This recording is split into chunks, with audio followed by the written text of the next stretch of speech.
So, do you know when you play a game and you're having a grand old time, gallivanting around and such, but then you walk into a room and the tone shifts, the music becomes more ominous, the atmosphere more oppressive, and you think, I shouldn't have come in here.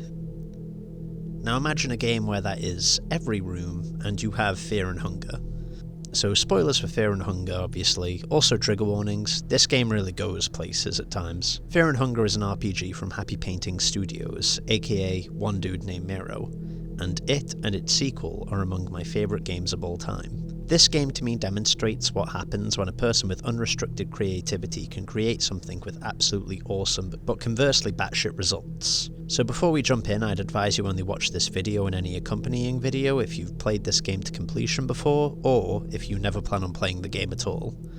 I'm going to be covering a lot of stuff here: the plot, the backstory, the game's mechanics, the characters, the story, and other things. The Harvestman gently strokes you.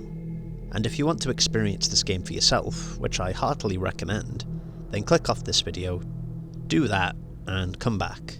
Or don't, whatever, God bless. Wait, what's that sound? Oh, shit!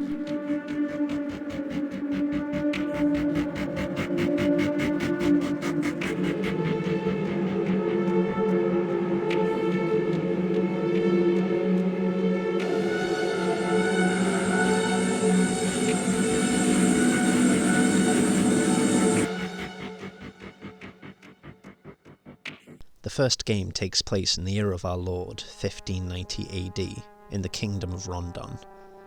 The world of Fear and Hunger is geographically similar to our own, and Rondon is the fusion of France and England.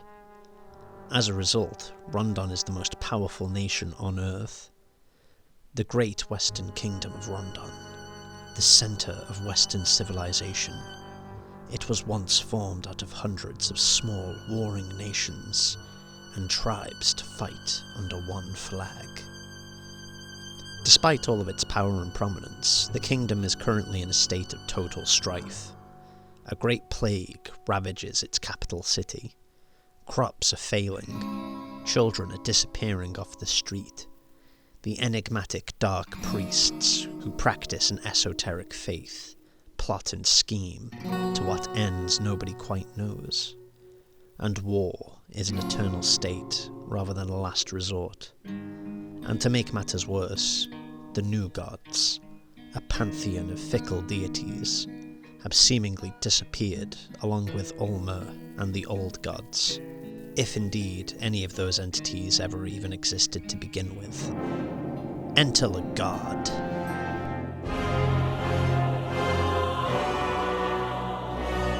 The god is the leader of the mercenary group, the Midnight Suns, and a figure of stability in these times of chaos. He aids Rondon in its campaigns, and proves himself to be an indispensable martial genius. The chosen entity. Tales both penned and crooned flutter around this being, even in the throes of his mortality. The genesis of the prophecy remains ensconced in the veils of ambiguity, yet its veracity is doubtlessly disputable. The man, however, remains an enigmatic spectacle, distinctive and uncanny. His role in the grand tapestry of fate is obscure, but indubitably he has ignited an expansive conflagration. The god is the subject of a prophecy that suggests he, and he alone, can unite the world and save mankind, though he himself questions the prophecy's veracity.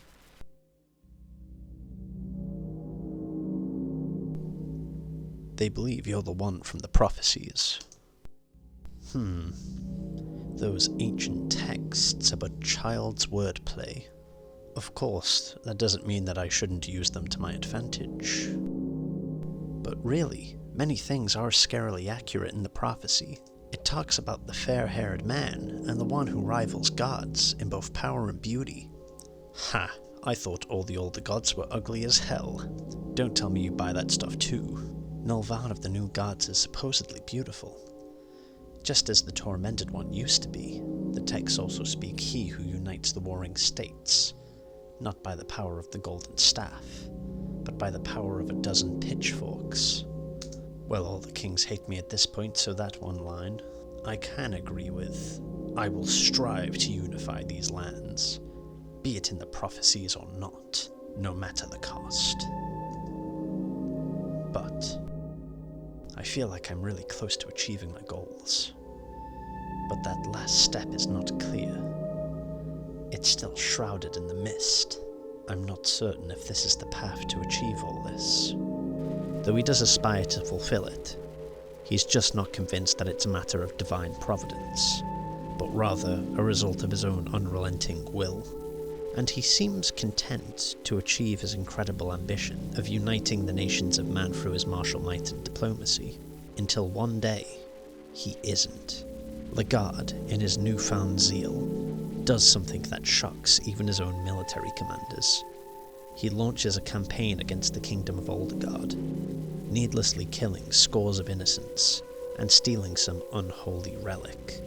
Only Legard could tell you why this artifact is important enough to warrant the murders of innocents, but nonetheless, he would soon find himself in conflict with his old benefactors. It's not clear whom betrayed whom, but eventually the Midnight Suns and the Kingdom of Rondon would war against one another, culminating in a battle. In the aftermath, Legard, the child of prophecy, the man said to be the one to truly unite mankind and save it from its own modern plagues, is defeated and imprisoned along with his army, or what's left of it, at the Dungeon of Fear and Hunger. And on an unrelated note, Rondon's tourism industry must have been creaming themselves when they came up with that one. It's like Disneyland, if some of the people who work there are actually happy to be there. The guard stinger is pulsating. Gorsh! The dungeon is located in the Kingdom of Rondon, and it's used by its ruling elite to house and integrate the kingdom's greatest enemies and worst elements. Following the capture of Legard and the Midnight Suns, the dungeon has fallen into darkness. No word has been received about what has occurred, and the Kingdom of Rondon have no idea what's happening. Have the dungeon's captains gone rogue? Has the plague ravaged it? Have the Midnight Suns overthrew their captors? Does Legard mean to reignite his war machine and conquer the known world? Will Ragnarvalder and Kahara kiss? Not that last one, cut that last one. Which is where our story starts, with a diverse cast of characters arriving at the dungeon with different end goals, but one thing in common: Legard.